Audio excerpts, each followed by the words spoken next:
Welcome back to the channel. My name is Steven. I'm a pharmacist and I own 52 units of real estate. So in Los Angeles, it's been pretty crazy the past few days. Yeah, there's been a lot of fires. I'm sure you're seeing it on national news.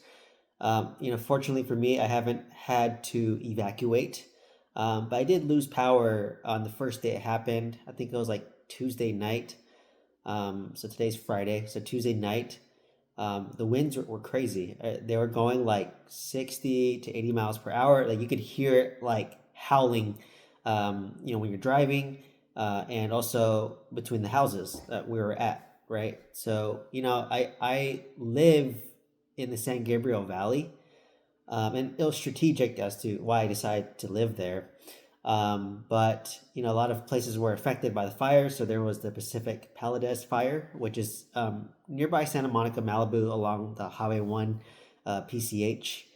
And what's crazy is I used to live right there on Santa Monica on Ocean Avenue before I moved here and decided not to rent anymore and had to get a new house. So I remember I would drive through those houses and I always just thought like, wow, these are like really nice houses.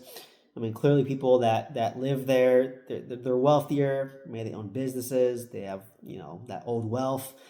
And, I didn't know that anyone actually lived in there, or was it just kind of like a second home or whatever. So in any case, I just remember driving by it. So when I see the videos like online, I'm just like, wow, it looks, I was just so shocked to see, how different it was. And, in a weird way, like when you buy a beachfront property, you don't expect it to burn down. There's literally like the ocean is, I don't even know, 10, 15 feet away from that property. Like their backyard goes into the ocean. So it's interesting how, um, that happened and, very unfortunate. I don't know the details because, I've been, busy at work at the hospital, obviously, because a lot of pharmacy staff has been affected. I'll go into that a bit later. But from what I heard it started from, and double check me. I don't know, right? I'm so busy at work, honestly, the past few days. But from what I heard through the grapevine was it started at one house in the backyard. And then that fire started. And then obviously if you factor in the heavy winds that came with that, it just sparked all the flames to engulf that whole area. So, everything was I think for the most part destroyed. I'm curious to drive by that area just to see what it looks like. But you see all those videos online, on the news. It's pretty crazy. It's pretty intense. It looks like a scene from like a Mad Max movie or a post-apocalyptic world. So I was just like, wow, that was interesting. And kind of side tangent from that is, and I wanted to tie this into how it's going to affect real estate. I think moving forward, in Los Angeles and maybe other areas as well. But if whenever they do find out the cause of that fire, whether it was caused by maybe one person living there and they create that fire, then the wind came up and it lit everything up. That is when insurance companies will, start suing each other, right? So let's just say, I'm just making it up, I don't know, but for sake of example, let's say the house that caused it has State Farm, and then every other house has Geico or some other insurance agency. And once they find out that the house that caused it has State Farm, all the other insurers are going to start to sue State Farm to recover their money back because, hey, you caused this, so you have to pay it out to everyone else. So, it's, I think after this, the dust kind of settles and the ash kind of settles. I think that's kind of what's going to happen next because these are multi-million dollar homes. I don't even know what the cost, but I'm going to say at least 5 million plus. It was a prime piece of land and location. Literally, you're on the beach. Your backyard goes to the ocean. Like you can't get any closer to the water than that. And it's just really expensive houses. So the insurance claims are going to be expensive, right? And also, what I heard too was a lot of the insurers in that area they backed away last minute, like maybe 3, 4 weeks before it happened. So there's a lot of conspiracy theories, which I don't know are true or not, but maybe they backed out and someone created the fire. Is it arson? I have no idea, right? But these insurance pulled out, and in general, like just generally speaking, like even before this fire happened, there's been a lot of fires that happened in Northern California where I used to live, like in Santa Rosa, Napa, Paradise, like those fires. Like I was in the Bay Area, but those fires were in NorCal, and it was created by a transmitter from PG&E, which triggered the fire. Combine that with high winds and low humidity, so it's kind of like the perfect storm for like a firestorm, in a way. So it was pretty like crazy to kind of see that, and what happens is like PG&E kind of went bankrupt. A lot of insurance companies started leaving California, so now it's hard, right? Like, that's what I've been hearing when I renew my insurance. Like, oh, a lot of companies are leaving California because it's hard. And after these fires, more insurance companies are going to leave probably California, and California might end up being kind of like Florida, where no third party carrier wants to insure them, and ends up being subsidized by the state, right? If literally no third party insurer wants to be here, so um, I expect insurance to a lot of insurance companies to leave California, and I expect the ones that stay, everyone that owns property in California and maybe nationwide, because they want to recover their money. Insurance companies are for-profit institutions, right? They want to make money and they want to mitigate risk, and they have the data. So I wouldn't be surprised if, for sure in California, they're going to raise insurance on people who own real estate, and then maybe in other areas as well to recover their costs, right? So I think there's going to be high level, a lot of insurance companies suing whoever created that Pacific Palisades fire, number one.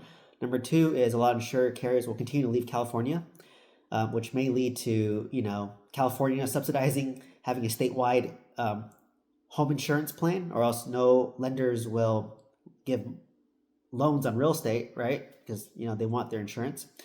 And number three is, I think people are, the other markets neighboring California, or the whole US might have their interest rates go up as well, right? Because the insurance company wants to recover their costs, right? So that's just how it is. That's their risk mitigation, right? Like if there's a hurricane in Florida, they want to raise rent somewhere else or raise the premium somewhere else, so they recover money. There's a fire in California, they're going to raise their premium somewhere else. So I think that's coming, and that's really unfortunate. And then the other fire, which actually affected two people that I know of, was the Eaton Canyon fires. So those who aren't from SoCal, there's actually a nice little waterfall hiking trail there called, I think it's Eaton Falls, and it's pretty nice. I actually hiked there, I think within the past year.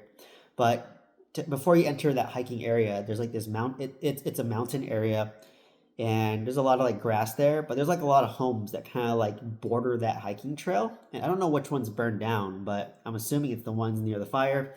And once again, like how the winds work in SoCal is, there's I think two major winds. There's the Santa Ana winds, which is down in Orange County, and there's another wind, I forgot the name of it, but what it does is it actually flies over, they both fly over San Gabriel Valley, which is where I live, and that's why I strategically chose to buy a house here, because usually they don't, this area where I live doesn't get affected by fires. So you're talking like Alhambra, Monterey Park, Montebello, San Gabriel, kind of the San Gabriel Valley. So it's kind of in the middle point, right? Like we're in the middle of everything. So the winds tend to fly over, like the Santa Ana winds from Orange County will fly over, right? They'll fly over San Gabriel Valley, go past and go to Eaton Falls, hit the mountain, and shoot up like a chimney. That's how the flames have been getting fueled, right? If you have Santa Ana winds coming this way, it feeds the fire, it shoots up, it goes up the mountain. If there's another wind, it shoots, and so it's like a chimney, right? So you have two winds colliding and shooting like a chimney. That's how the fires escalate so fast in Eaton Canyons. And like I said, unfortunately, I know of two people personally within the hospital that they lost their homes completely to the fire, and they had to relocate, they had to evacuate, and they lost everything. So it's super unfortunate. The hospital is kind of doing like a GoFundMe, or asking for donations, or supplies, or food, or whatever, right? So great work there. But there, yeah, it's an amazing waterfall hike. It's a nice area, and unfortunately, it is close to the mountains, and there's a lot of dry grass there. And if it was low humidity, the air is very dry, and one spark that's caused by the wind from power lines, that can trigger a fire. And then it falls into some dry grass, and then boom, you have 80-mile-per-hour winds. It creates the perfect storm. Once again, for that one. And then there's like the Hollywood Hills fires now, and there's some in like Santa Clarita, kind of San Fernando Valley area. there's like so many different fires and a lot of different names. Like there's an Archer fire, there's like Sunset Fire. I don't know, there's like so many fires going on, so many different names, right? So like, and then for me, like I said, what happened in where I live, is they just cut power on Tuesday around 8 p.m. I remember I would see it like flickering. The lights, I just finished dinner and the lights are flickering and then they would like go off, go back on, go off, go back on, go off, go back on. And I was like, oh shoot, like what's happening? And I think what happened was they were trying to be proactive because such high winds, there's already fires going on, and any power line spark could create another fire. So they just, I think, proactively turn off all the power. And I remember it was like super dark where in the community I live, no street lights, no lights in the whole area, and um, I think I had cell signal at least, so that was good. So I can stay in contact. And I remember a lot of people were like on standby to like evacuate. Like my sister, she was in standby to evacuate and was like, "Hey, can I go to your place?" And I was just like, "Yeah, sure, by all means you can, but like I have no power too." Right? And she's like, "Well, I'll just wait it out, but if the fire gets closer, then I'm gonna go down more south to where you are." So it wasn't too bad. Like I remember when it was dark, I'm on top of a hill, so like I look down, and I'm like, oh, like everyone else has like power down there, but maybe they're just being proactive because where I live, it's near a bunch of power lines and the power grid. So hey, kudos to electric company for being proactive. It was. I remember the water pressure was very weak in the house. You couldn't really shower, and so I just went to sleep early. I just remember like power died at 8, and then I just went to sleep early that day. I can't really do much, and I show up to work. So so kind of why I'm sharing that is because I think this fire has been very outputting for Los Angeles, in terms of like real estate. So this is how I think it's going to affect it. So I already kind of talked about insurance. So I think insurance is going to be more expensive. Number one. Number two is I think California might transition to like a California sponsored like home insurance plan because maybe no third party carriers will want to come here because it's too risky. Right? So that might affect the value of real estate. Like if you own real estate in a fire area that's high risk, it's probably going to lower the value of those properties, right? Like that's why for me, when I bought my property in San Gabriel Valley, I was very strategic because my sister, she lived in San Gabriel Valley. She lived in like the Burbank area, and she has friends that live in Santa Clarita, and fires happen. So like people that always lived in Santa Clarita always had to get evacuated. And I used to drive through Santa Clarita to go to work in Lancaster, and I used to see fire sometimes too. I'm like, just on the side of the hill, there's a fire. You see a helicopter dropping some of that powder on there to contain the fire. So like Santa Clarita is kind of like a high fire risk area, right? And then beneath that's like San Fernando Valley, which is kind of like a fire risk area. The mountains by like Eaton Falls is a high risk fire area because the winds are coming there, right? And then there's a lot of dry grass there. If I go further south to like Orange County, there's a Santa Ana Winds, which is a high risk fire area. If you go down like east to San Bernardino area, that's also a fire risk area. So that's why I wanted to stay in San Gabriel Valley in that pocket because like I didn't have to evacuate, right? All I had to do was like just have no power for 8 hours, which is like nothing compared to people who like lost their homes, right? And so that's why I was very strategic. So I think homes in this area, San Gabriel Valley specifically, will start to go up in value because people are going to be so traumatized by this like once in a lifetime windstorm, once in a lifetime fire. I think this is the most like disastrous fire in California or LA apparently, not California, but maybe in Los Angeles. And it was a perfect storm. And like I said, I think people are going to be very cognizant now that of where to buy their home to live or where to invest in real estate. Like for me, I'm glad that's why I bought where I bought because I want to avoid fires. I want to avoid evacuations because it's super stressful, right? It's super stressful to deal with that and be on edge for that. So I'm like, I don't want to deal with that, right? I don't want to deal with that. So I think people. So my prediction is in the area that I'm in, I think the home values will start to go up. And then in areas where the fires happen, I think those areas will start to go down, right? And people would probably want to rent in the area that I'm in versus like areas that are risk of fires, right? So I think people are gonna be a lot more cognizant where they want to rent and where they want to own real estate in Los Angeles, given these recent fires, right? And going through that. So, and to me, like I was talking to a coworker and he kind of mentioned that like honestly, the fire is the easiest part. Like dealing with the aftermath is the harder part. And he's talking about the experience that he went through a hurricane when he was living in Florida 30 years ago. And what he was saying was that like, yeah, he got hit by I think Hurricane Anderson like 30 years ago and it like destroyed half his house. And he just said that like it was just like very chaotic because like people would like go to like Home Depot to buy like a blue tarp to put over their roof to prevent water damage. And he said he waited 8 hours in Home Depot just to get a blue tarp because there's a huge line. Number one, and number two, like it's like super humid in there, and people are just buying a lot of supplies and trying to board up windows and cover tarps, right? And then after the house is destroyed, he said that the best thing is like for insurance purposes is like to have the whole house just be destroyed because it's easier for insurance. If the whole house is destroyed or burned down or destroyed by a hurricane, the insurance adjudicator or inspector comes and looks at it, empty land. Here's your check for your whatever your insurance amount is. So if you have, let's say $200,000 insurance policy and it's completely destroyed, total loss, here's a check for $200,000. Easy, right? But where it gets tricky is if like half your house is destroyed or half your house is burned down. Because what happens is, okay, if your policy is 200 and half is burned down, well, $100,000 is easy, right? And then what they're going to do is they're going to start nitpicking the half of the house that's alive and say, well, hey, like this is already like damaged before. We're not going to pay for that. So the insurance inspectors start nitpicking every little thing to like cut down how much they want to give you because insurance companies are in the business of making money, right? Like they're for profit. That's the way they operate. And it just feels so heartless. Like you just went through a tragedy. Half your house is destroyed by a tornado. Half your house is destroyed by a fire.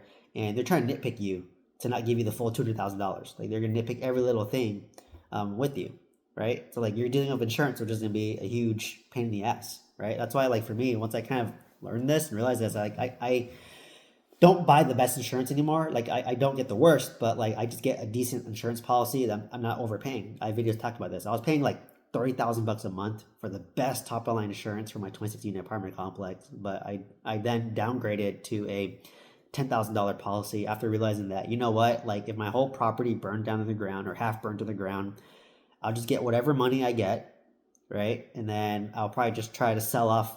If it's a total loss, I just would clean up the land and sell the land, take the money and go put my money somewhere else.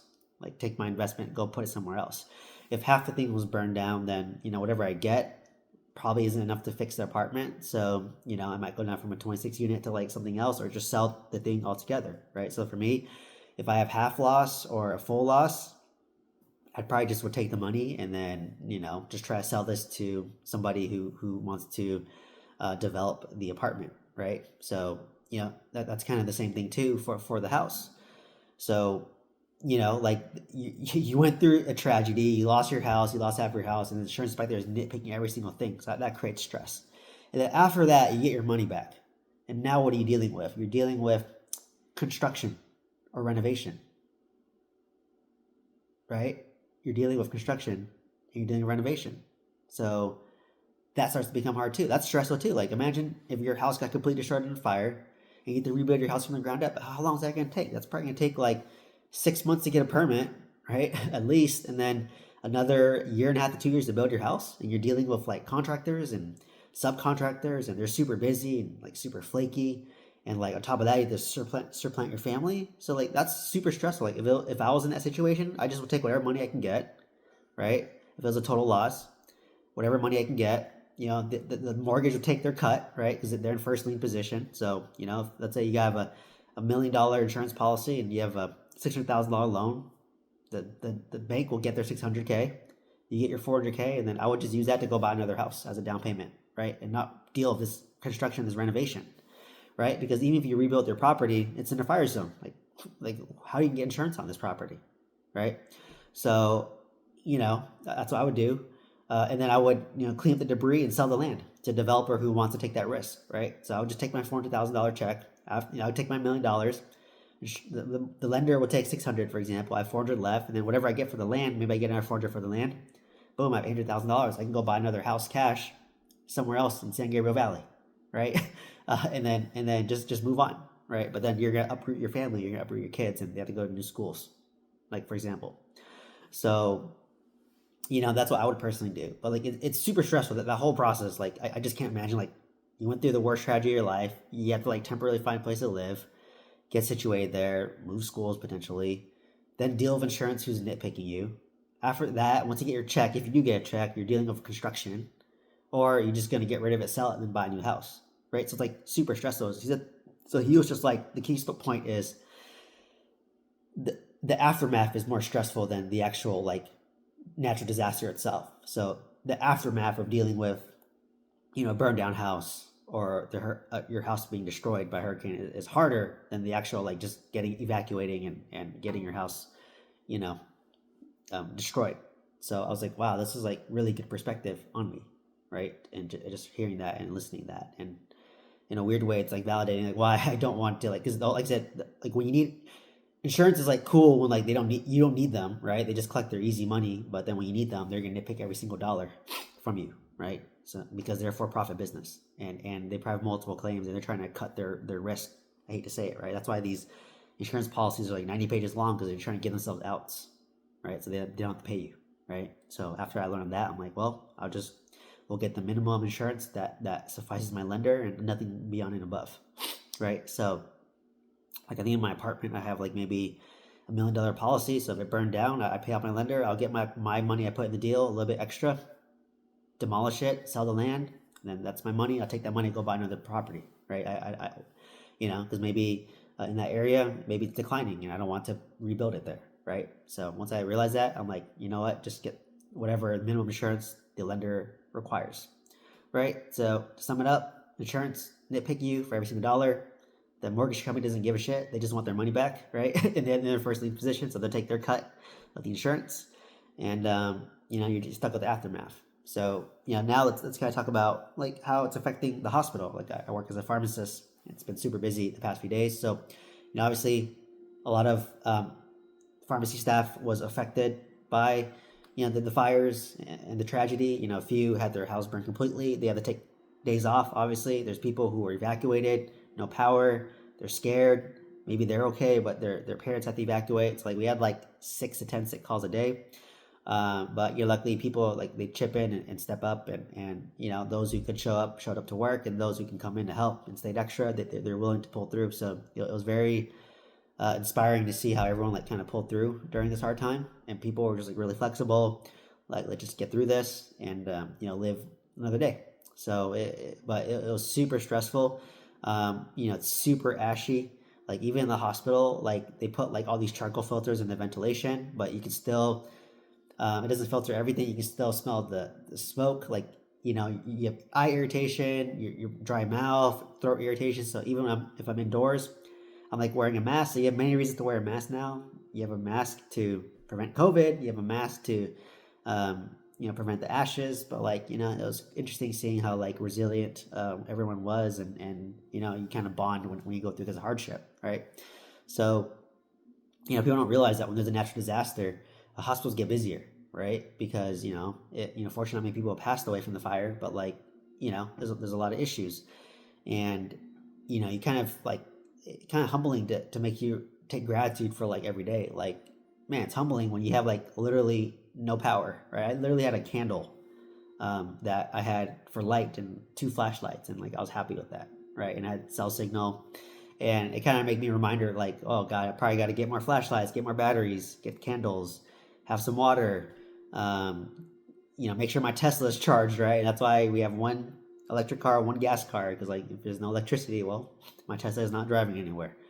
And just to really appreciate the little things, like fortunate to have a house, fortunate to have a job, fortunate to be able to share my journey on YouTube. So like it really puts things into perspective, like once you kind of go through like a tragedy, and then but like the key is like just work together. Like it was very heartwarming to see that like everyone like chipped in to help this one pharmacist who had their house completely destroyed, right? And people were like willing to donate whatever extra stuff they had, like pots, pans, blankets, clothes, food, whatever, right? Money even.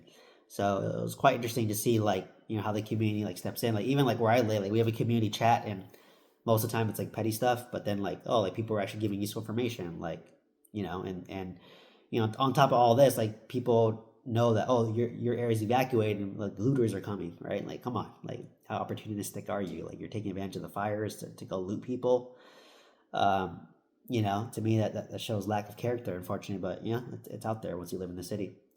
So, anyways, just wanted to kind of share my thoughts as to what I've been thinking about as going through this fire. Hopefully it continues to be contained, and hopefully the winds, it has calmed down. It was only really bad on Tuesday, and Wednesday, Thursday, Friday, it definitely calmed down.